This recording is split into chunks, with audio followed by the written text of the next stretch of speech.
Welcome back everybody, MC here with another video, and today I want to show you guys how to make a vacuum in oxygen not included, and I'll tell you the benefits of a vacuum in a moment. First of all, we're going to isolate this area here. It's full of carbon dioxide, it looks like. It has a bit of chlorine in there, I think, a bit of oxygen, and we're going to get all of that out there, and we're going to make a vacuum.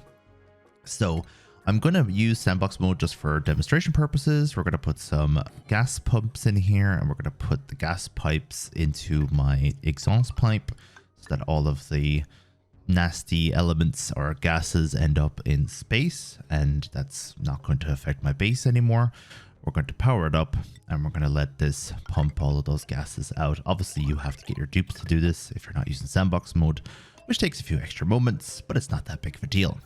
Now you might notice something, and that is the wall that the gas is about to pass through right there in front of you is blocking off the area in terms of it'll become a vacuum, but your dupes won't be able to get in and out of this area. And that's why you use liquid locks. That liquid lock that you see on your right with the dupe going through it is how you allow your dupes in and out of a vacuum without them affecting the air inside. If they're wearing a suit, there won't be any gases coming from the dupes. And if they're not wearing a suit, they will add a little bit of carbon dioxide to the vacuum, so you just got to be careful of that. To build a liquid lock, I have a video already on the topic, but you pretty much just have liquid that stops the gases from going from one area to the other. So I'll show you how to make that in another video. For now, we're going to put another gas pump in here because one wasn't quick enough. And I will also say that it's probably better to do 2 or 3 if you are really trying to get the gas out quickly and you don't want to be waiting around all day. When you're doing more than one gas pump, and when you're doing more than one line in general, always move the main gas line above the gas pumps and run it along. Otherwise, only the first one, the one on the left, will actually pump any gas. The other one will get stuck. Speaking of stuck, it looks like we have a sticking point in our exhaust pipe. We're just going to go up to space and change this to a high pressure vent.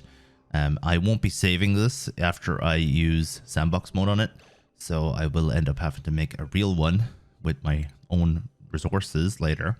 But just for demonstration purposes and for this video, we're going to cheat it a little bit so we don't have to wait any longer than necessary to show you how to do this. This is an exhaust pipe. I'll show you how to do that in another video, but simply just pumping the gases out to space that I don't want, and they just literally disappear. So they won't be on my base anymore, and I don't have to worry about them. So as I said, here we have 2 gas pumps pumping into the exhaust pipe, and this is soon going to become a vacuum.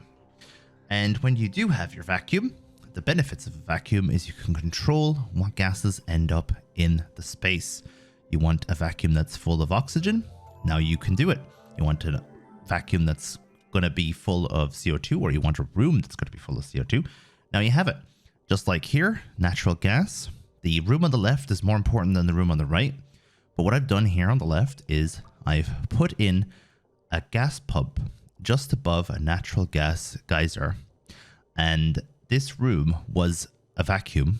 And then I allowed the geyser to put natural gas in here. No other gases can get into this room, and it's locked off, so nobody can get in or out without me destroying some walls. If any questions, make sure you ask. Thank you very much for watching today's video, and ta-ta!